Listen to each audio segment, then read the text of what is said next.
In a world where speed is a religion and engineering a divine art, there exist machines that transcend mere transportation. They are not just cars, they are myths forged from carbon fiber and dreams, roaring testaments to human ingenuity and unbridled passion. This is the realm of the hyper-exclusive supercar, a pantheon of automotive deities that ignite a primal fire in the hearts of enthusiasts worldwide. We speak not of vehicles one merely purchases, but rather treasures one might, if extraordinarily fortunate, be granted the privilege to merely gaze upon. Imagine a tapestry woven with the finest threads of innovation, each stitch representing a breakthrough in aerodynamics, a marvel of horsepower, or a whisper of a design that defies convention. These aren't the supercars you see gracing every affluent street corner, nor even those parked within the most extravagant private collections of the merely wealthy. No. This journey delves into the stratosphere of the unobtainium cars, vehicles so rare, so profoundly limited in production, or so historically significant that even an unlimited bank account offers no guarantee of ownership. They exist in a dimension beyond conventional commerce, where provenance, invitation, and a touch of fate often outweigh the sheer magnitude of one's fortune. The emotional pull of these machines is visceral, almost spiritual. They are the apex predators of the automotive kingdom, each curve sculpted for speed, every engine note a symphony of controlled chaos. To witness one in motion is to experience a fleeting moment of pure, unadulterated awe. To hear its engine ignite is to feel the very air vibrate with power. These aren't just objects of desire, they are monuments to human ambition, the ultimate expression of what is possible when vision meets engineering brilliance without compromise. They represent the pinnacle, the absolute zenith of automotive design and performance, stirring a longing that resonates deep within the soul of anyone who appreciates mechanical artistry. Their allure lies not just in their staggering price tags, which often stretch into the tens of millions, but in their profound scarcity. Some are limited to a mere handful of examples globally, others are one-offs commissioned by a discerning few, and some are heirlooms, passing through generations of custodians rather than being traded on open markets. This extreme rarity elevates them from mere commodities to priceless artifacts, each with a unique story, a whispered legend that only intensifies their mystique. The very notion of owning one becomes less about acquisition and more about guardianship, a profound responsibility for a piece of history, a slice of automotive immortality. As we begin this exploration, we'll encounter vehicles so exclusive they rarely grace the public eye. Consider the enigmatic Bugatti La Voiture Noire, a singular masterpiece paying homage to a lost icon, its existence a testament to bespoke luxury and unparalleled exclusivity. Or perhaps the shimmering elegance of the Rolls-Royce Boat Tail, another bespoke creation that redefines automotive haute couture, a canvas for unimaginable personalization. These aren't just cars. They are statements, declarations of an owner's unique taste and position at the very peak of global affluence. They are the ultimate trophies, symbols of an achievement so grand that it almost beggars belief. The exclusivity is intoxicating, the scarcity tantalizing. Each car we uncover will deepen the mystery, pulling us further into a world where desire clashes with impossibility. But can true passion, an unwavering devotion to the art of the automobile, ever truly overcome such insurmountable barriers? Can the dream of possessing one of these mythical beasts ever truly materialize for anyone outside the most elite circles? Or are some dreams, by their very nature, designed to remain forever just beyond reach, inspiring us from afar, but never truly within our grasp? The journey has just begun, and the road ahead is paved with untold fortunes and unimaginable treasures. The whispers of these automotive legends often begin in the hushed, sterile environments of design studios, where visionaries sketch impossible curves and engineers push the boundaries of physics. Each supercar is born from an audacious idea, a relentless pursuit of perfection that transcends commercial viability. Take, for instance, the McLaren F1, a car so far ahead of its time that its performance metrics still astound decades later. Its creator, Gordon Murray, envisioned a road car with no compromises, a pure driving machine. He poured his very soul into its development, crafting a central driving position and using exotic materials like gold foil for heat shielding, details that speak volumes about the almost fanatical dedication involved.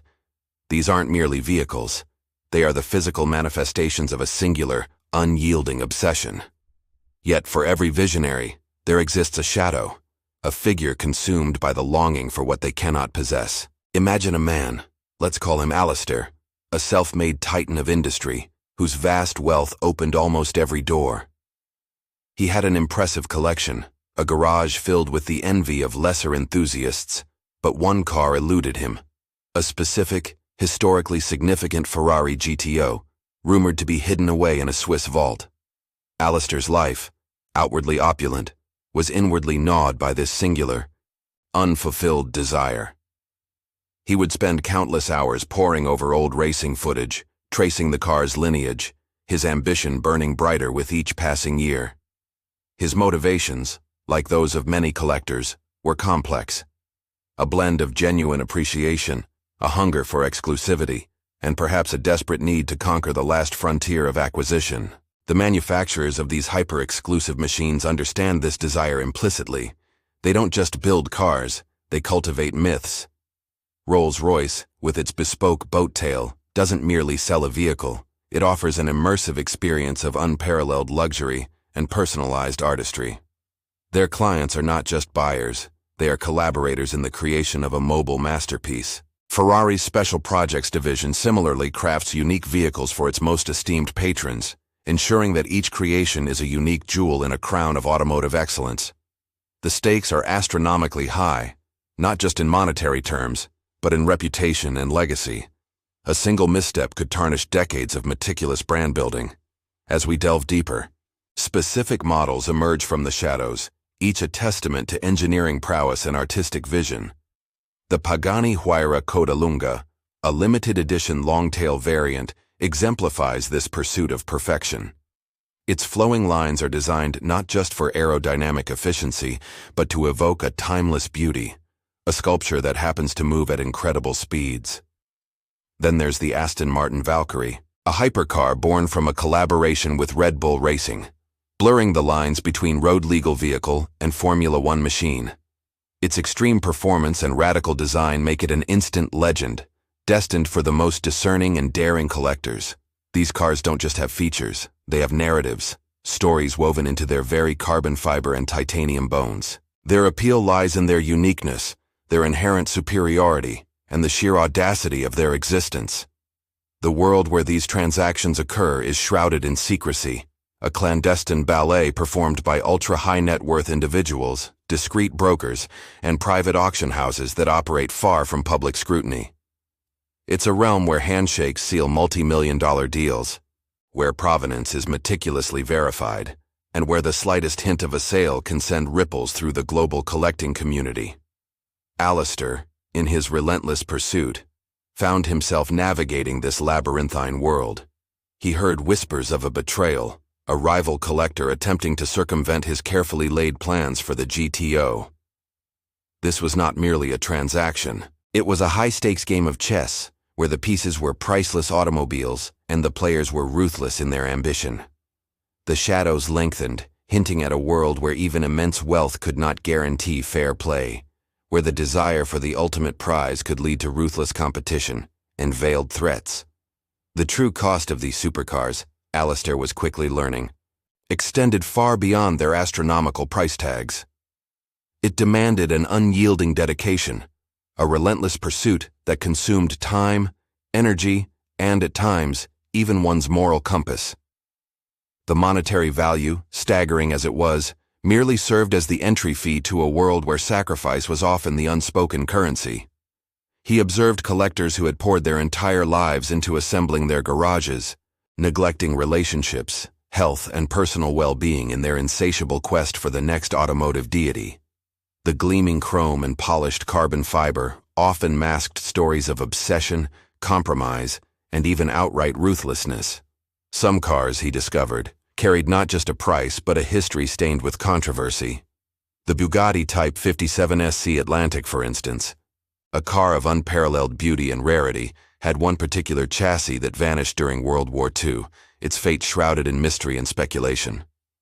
Whispers circulated about its potential ownership by high-ranking Nazi officials, adding a dark, unsettling layer to its already legendary status. Owning such a vehicle, Alistair mused, meant inheriting not just its mechanical perfection, but also the weight of its past, a burden few truly acknowledged. Similarly, certain Ferrari 250 GTOs, while undeniably magnificent, had been at the center of bitter legal disputes, with families battling over provenance and inheritance, turning symbols of pure automotive passion into instruments of acrimony and greed. The allure of these machines was so potent that it could warp human behavior, turning friends into rivals and admirers into antagonists. These cars, beyond their individual stories, exerted an undeniable influence on the entire automotive industry and culture. They pushed the boundaries of engineering, inspiring new technologies and design philosophies that eventually trickled down to more accessible vehicles. They fueled dreams, propelling countless young enthusiasts into careers in design, engineering, and motorsport. Yet they also created an almost insurmountable chasm between the everyday car enthusiast and the ultra-elite collector. They became symbols of an unattainable ideal, objects of both veneration and resentment, embodying the stark disparities of wealth and opportunity in the modern world. Alistair, initially drawn by pure aesthetic appreciation, found himself grappling with the broader implications of his own desires. Was his relentless pursuit merely a selfish indulgence, or was it a genuine appreciation for unparalleled human achievement? His personal struggle intensified as he delved deeper into the GTO's history. He learned about its original designers, Enzo Ferrari's unwavering vision, and the countless hours of craftsmanship poured into each hand-built unit. He began to question what true value meant. Was it the market price, dictated by scarcity and demand? Or was it the intrinsic beauty, the engineering marvel, the story it carried? He realized that owning the car was not merely about possession. It was about stewardship, about understanding its legacy, and perhaps about finding a way to share its magnificence responsibly, rather than hoarding it behind closed doors. This internal conflict nagged at him, a quiet counterpoint to the thunderous roar of his ambition. Then came the revelation that shook his carefully constructed world. Alistair had always believed the GTO he coveted, chassis number 3757 GT, was owned by an anonymous European industrialist, a phantom figure whose existence was more rumor than fact. However, a discreet inquiry through a highly connected, albeit morally ambiguous broker, unveiled a shocking truth. The car was not in Europe. It had, in fact, been clandestinely acquired years ago by none other than his lifelong mentor, a man he deeply respected and admired, who had always preached humility and detachment from material possessions. This mentor, a revered figure in the classic car world, had secretly harbored the same covetous desire, quietly orchestrating its acquisition through layers of shell corporations and offshore accounts. The betrayal stung Alistair deeply, not just for the deception, but for the shattering of an ideal. The price of perfection, he now understood, could also be the erosion of trust and the tarnishing of revered reputations. This revelation, a bitter pill to swallow, momentarily threatened to derail Alistair's entire quest. Yet, beneath the initial shock and disappointment, a different sensation began to stir within him, a flicker of understanding, an unexpected glimmer of hope. If his mentor, a man of such integrity and wisdom, could succumb to the irresistible allure of the 250 GTO, then perhaps Alistair's own fervent desire was not merely a superficial craving, but a testament to the car's profound, almost mystical power. This wasn't about betrayal, not truly. It was about the universal, undeniable pull of automotive perfection, a pull so strong it could even sway the most disciplined of souls. He recognized that his mentor's secret acquisition, while personally hurtful, also opened a new, albeit complex pathway. The car wasn't lost to an unknown entity. It was within reach, albeit behind a veil of secrecy and complicated emotions. This wasn't a dead end, but a new, more intricate chapter in his pursuit. The challenge was no longer just about finding the car or accumulating the wealth. It was about navigating a deeply personal labyrinth of relationships and understanding the true motivations behind passion. Alistair began to shift his focus, moving beyond the mere monetary value in the cutthroat world of auctions. He started seeking out stories of individuals who had, against all odds, managed to connect with these automotive legends. He learned of a young mechanic in Italy who, through sheer dedication and a stroke of serendipity, became the personal caretaker for a legendary Alfa Romeo 8C 2900B, not through wealth, but through an almost spiritual connection to its mechanics. He heard tales of a reclusive collector in Japan who, after decades of patient searching and respectful cultivation of relationships, was entrusted with the care of a Bugatti Type 57 SC Atlantic, its previous owner recognizing his profound respect rather than just his deep pockets. These narratives painted a picture of a different kind of acquisition, one rooted in genuine appreciation, perseverance, and often an unexpected alignment of fate. These stories fueled a renewed sense of purpose in Alistair. He realized that perhaps the path to the 250 GTO wasn't through brute force or endless bidding wars, but through demonstrating a deeper understanding, a more profound respect for its legacy. He began to immerse himself not just in the GTO's technical specifications, but in its cultural impact, its racing heritage, the lives it touched. He studied its history with an academic rigor, seeking out original documents, interviewing former Ferrari mechanics, and even tracking down descendants of its original owners. This was no longer just about owning a car, it was about becoming a worthy custodian of its history. His journey led him to another extraordinary example of automotive artistry, the Mercedes-Benz 300 SLR Uhlenhaut Coupe. Only two were ever built, and for decades one remained locked away, a ghost of automotive history, never to be sold. Yet, in a move that stunned the world, Mercedes-Benz decided to sell one in 2022, not to the highest bidder in a typical auction, but through a meticulously curated private event, with the proceeds dedicated to a global scholarship fund. The sale, fetching an astronomical 135 million euros, was less about profit and more about legacy, about using the car's immense value for a greater good. This act, so contrary to the usual secretive dealings, resonated deeply with Alistair.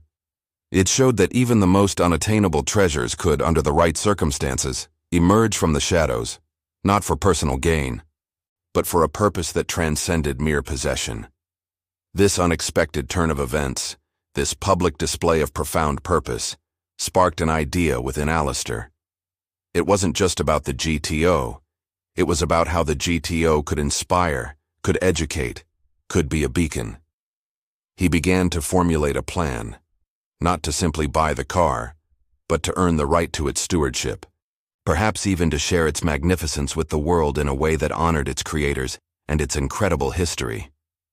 He found himself thinking about how his mentor, despite his secrecy, had ultimately protected the car, preserving it from the speculative market. Then, a cryptic invitation arrived, an unmarked envelope containing a single, elegantly debossed card. It spoke of a private exhibition, a gathering of extraordinary vehicles held in a remote, undisclosed location. The language was understated, hinting at unparalleled access to automotive legends. Alistair's heart pounded. Could this be it?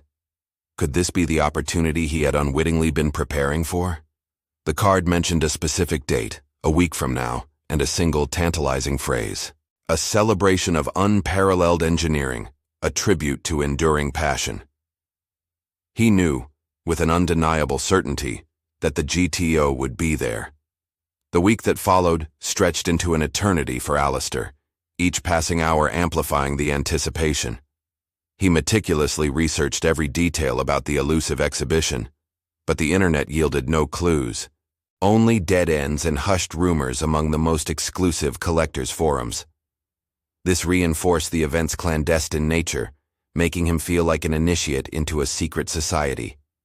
He spent his days preparing, not just mentally, but physically, reviewing every document he'd amassed on the Ferrari 250 GTO, almost memorizing its chassis numbers, its racing victories, the subtle nuances of its Pininfarina bodywork. He wanted to be ready, not just to see it, but to understand it, to speak its language. The appointed day arrived shrouded in a veil of secrecy. A private jet, its tail number deliberately obscured, met Alistair at a small remote airfield. The flight was short and silent, the cabin devoid of other passengers, amplifying the sense of a journey into the unknown. Upon landing, a vintage Bentley, impeccably maintained, awaited him, its driver a stoic man with knowing eyes.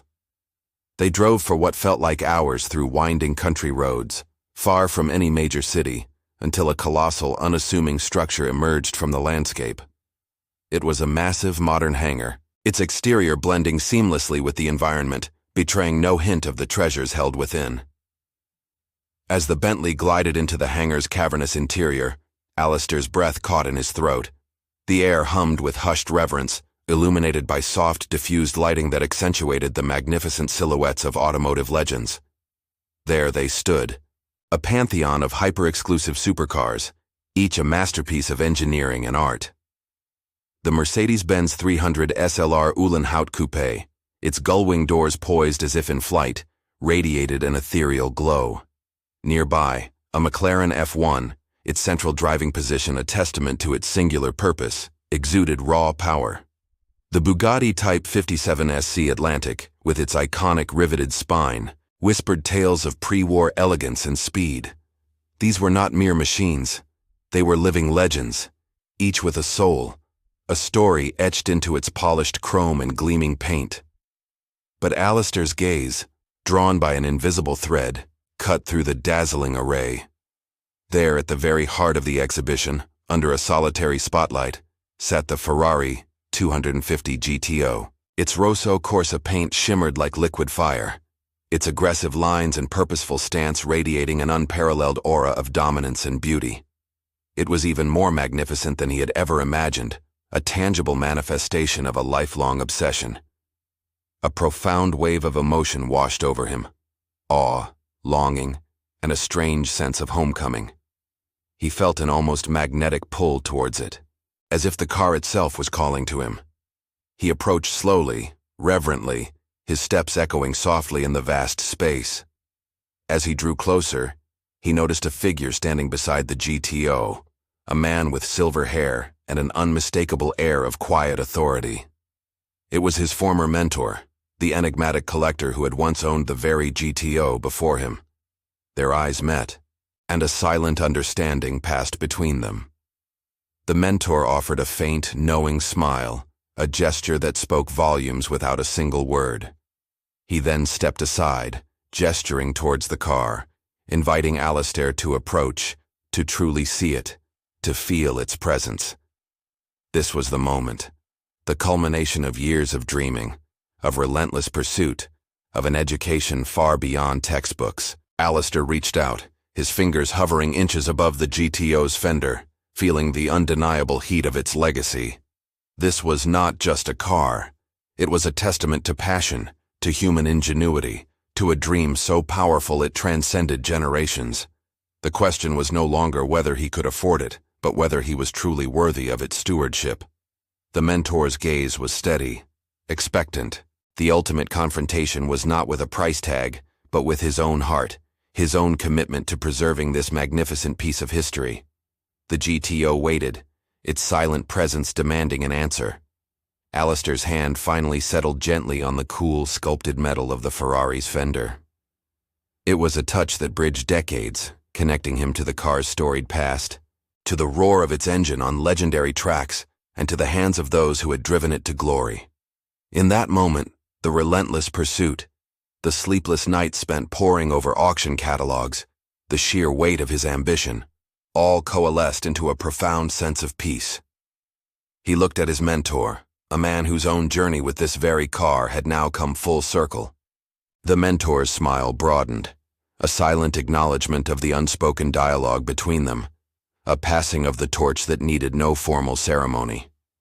The older man, his voice a low rumble, finally broke the silence. "It's more than just metal and leather, isn't it, Alistair?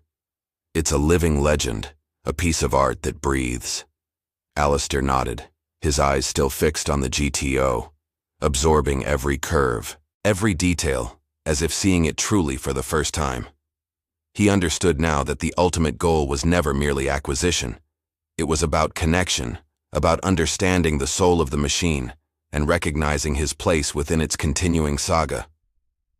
The Ferrari 250 GTO wasn't an object to be owned. It was a legacy to be cherished, a story to be continued. He stepped back, surveying the entire collection, the Mercedes, the McLaren, the Bugatti, and then returned his gaze to the GTO.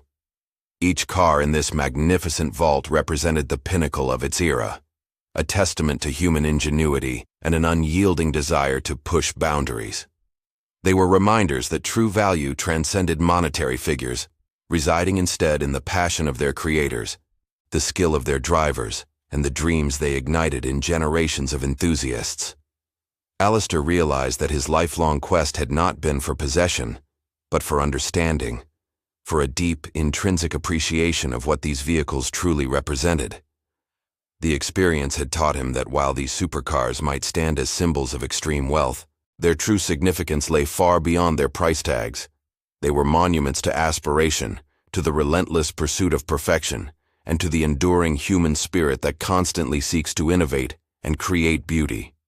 The journey to this hangar, the confrontation with his own deepest desires, had refined his perspective. He no longer saw them as unattainable objects of envy, but as paragons of engineering artistry, each with a unique narrative woven into the fabric of automotive history. As the Bentley eventually pulled away from the secluded hangar, leaving the silent custodians of automotive dreams behind, Alistair felt a profound shift within himself. The burning desire that had once consumed him had transformed into a serene appreciation. He understood now that the greatest reward wasn't the ownership of a supercar, but the journey of understanding it, of respecting its legacy, and of finding inspiration in its very existence. The world's most expensive supercars, those elusive masterpieces, were not merely vehicles. They were powerful symbols of human ambition, engineering prowess, and enduring dreams that continued to captivate hearts and minds long after their engines fell silent. They were the ultimate expression of passion, a testament to what humanity could achieve when driven by an unyielding vision, a reminder that some dreams, even if never fully grasped, could shape a lifetime. The question that lingered wasn't about what he could buy, but what he could learn, what he could appreciate, and what dreams he could continue to fuel, not just for himself, but for others.